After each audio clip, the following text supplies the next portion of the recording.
Hi ladies! So I'm going to teach you how to make poi balls. Now, disclaimer, just to start things off with, this is how I learned how to make them. So there's, I'm sure, many other techniques out there, but I'm comfortable with this one and I thought I'd share for the ladies that I don't have anywhere, they don't know where to start. So what you're going to need is we are going to be making these. You can see they are red, white, and black, and they are just primary red, white, and black. Let me put that close so you can see. And they are going to be roughly the length of your arm from your shoulder to your hand. You can see, put my hand back here. You have the poi ball part that is a little bit bigger than your hand. And what I'm going to do is, these are the colors you need to make them. You need to make 4 of these. So you're going to take my instructions and quadruple it, obviously. And I'm actually going to show you in the colors that I have on hand, which are pink, white, and blue, because that's what I made my practice ones out of. And the reason I made practice ones is because I make these for performances and I don't want these to get worn out. You know, I plan on practicing this a lot because it takes a lot of practice. So make these, and if you're comfortable with possibly having to make more because these got worn out, then that's cool. Otherwise, I made some practice ones. So what you're going to need is the yarn, obviously. So you're going to need red, white, and black yarn. And we just went and got the Red Heart Super Saver yarn, super simple. Everywhere has it. Joann's, Walmart, Hobby Lobby, Target, I'm sure might have some somewhere. So you just go and you get the reams of this in the color that you need. You're only going to need 1 of each color for what you need for performances, which is 4 poi balls. And then you're also going to need newspaper. And I recommend getting the Sunday newspaper if you can get your hands on it. This is the daily newspaper, and you can see it's very thin. I have 3 sitting here standing by. I'm not sure how many we're going to need, but I have 3. And then you're going to need the fabric that's going to cover the outside of the poi ball. So this is just white cotton fabric. You can get it in a fat quarter. I measured it out, and it's about a 20 by 20 square. 20 by 20 square. And a fat quarter is just a little bit shy on one side. So you could probably get away with buying a 97-cent fat quarter at Walmart as long as it's pure white. And then the last thing you're going to need is toilet paper. You're only going to need 1 roll. And then, of course, scissors so that you can cut your yarn. So the first part we're going to make is the tail. So you can see this has the tail here. Nice long thing, and I'll tell you what this is all about here in a minute. So ladies, just keep this in mind as you put your energy into making these. You're going to be putting your energy into practicing with them. So just take pride in what you're making. You want them to be well made. You want them to hold up for you during practice and to work out well for you. So the first thing you're going to do is you're going to need to cut the strands for the yarn. So you are going to be cutting 9 of each color. So you'll have 9 red, 9 white, 9 black. Okay, so I've already cut mine out, but the way that you measure these is you go from, just hold it in your fingers like this, stretch it all the way across, and it doesn't have to be exact. Mainly what you're doing is, you can see I put my hand back here, you want to make sure, because this is going to be the final length from the middle of your palm into your shoulder. That's going to be the final length. But you have to have room not only for the part that goes around the poi ball, but also room for when you braid this for it to shrink, because it's going to. It's going to shrink a little bit. So I've already cut out all of my pieces, so I have 9 of my 3 colors. Nice big chunk here, so this is for 1. Just keep that in mind, this is for 1. You're going to have to do this 4 more times, or however many more to make your practice ones as well. Go ahead and get everything ready in advance and makes your life a lot easier.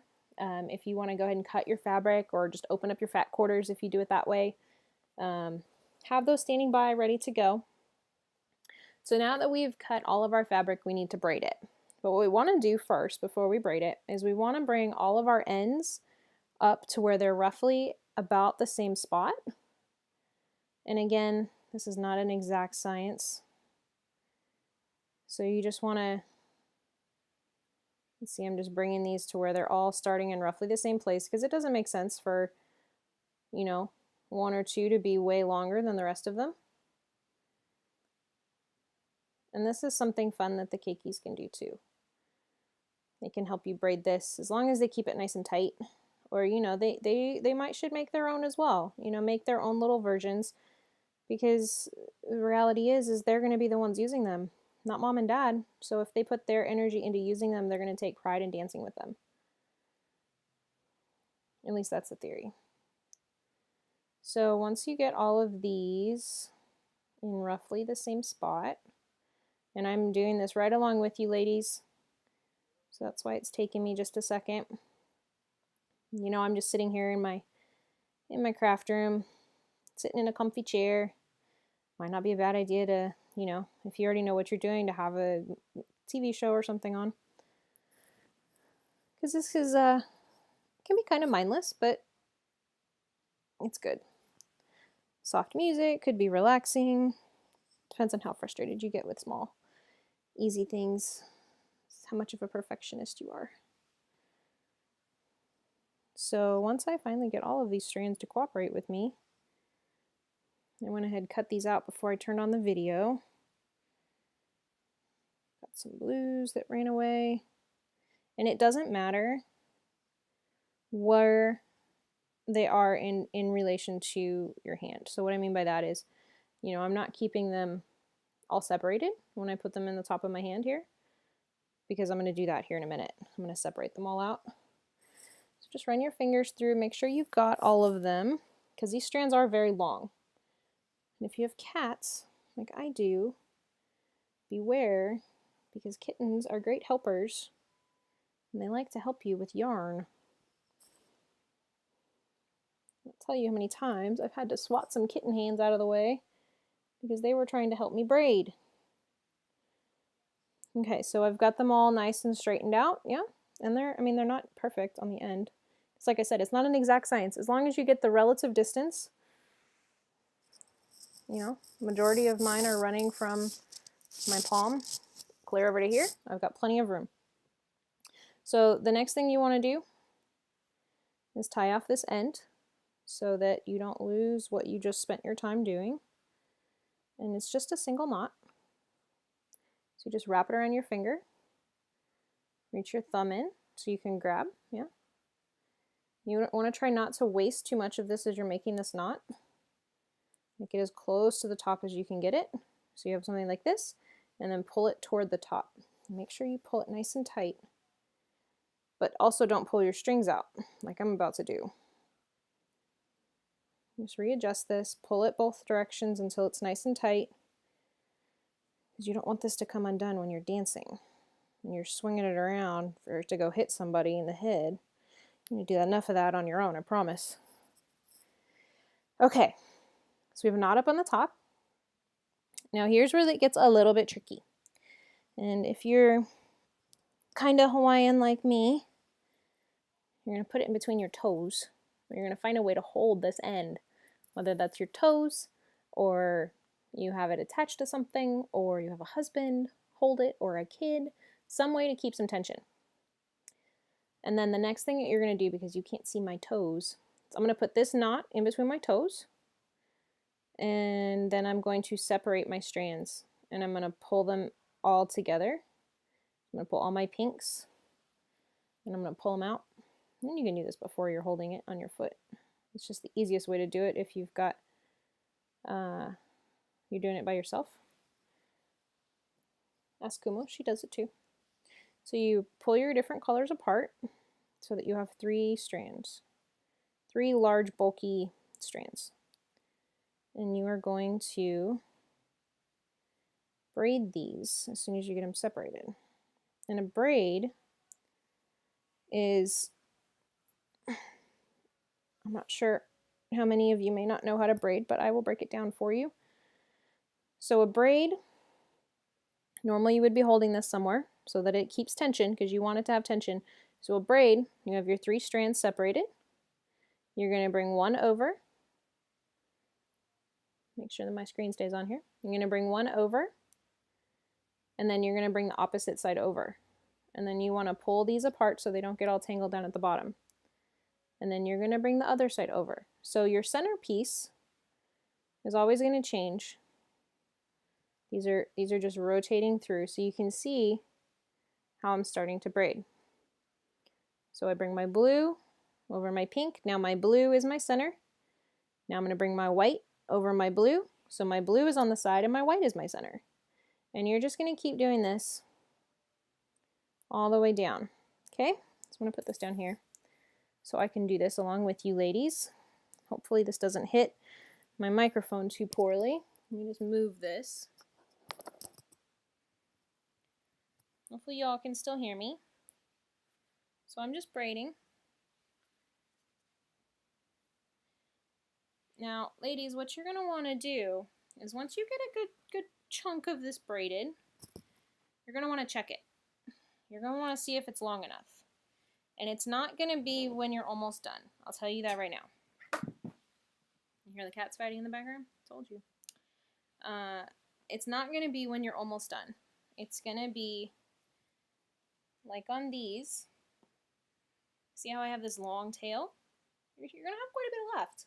But like I said, it's going to shrink from what you created initially. And the reason being is that that long tail, and I hope you ladies are braiding right along with me.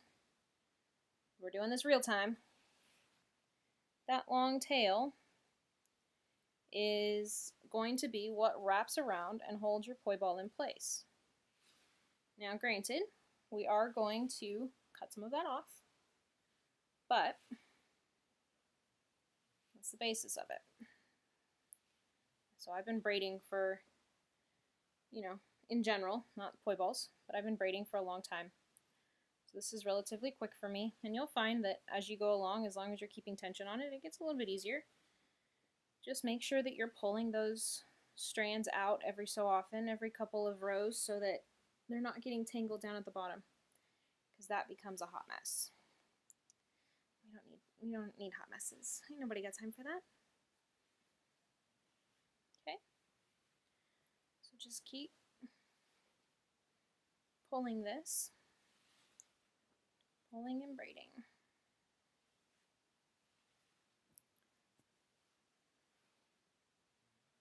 Okay. So I've gone a few rows. I wouldn't be able to tell you how many, but a few. So what I'm going to do is I'm going to check it. So I'm going to pull it out from my toes. You can see how far I've gone. And I want to check it against my arm. So this is only about halfway up my arm. We got some rows to go. Remember, ladies, you want this to be from the palm of your hand to the top of your shoulder. It's basically your arm's length. You need this to be your arm's length. Make sure, too, that you don't do what I just did.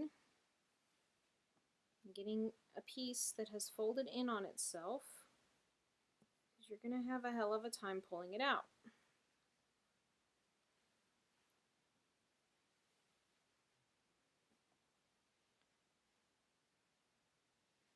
And if you need to back up, you can. Just keep your tension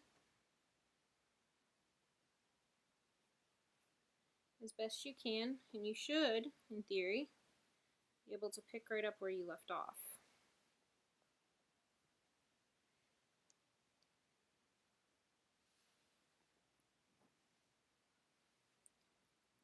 This is the reality check that nobody is perfect. And we all make mistakes.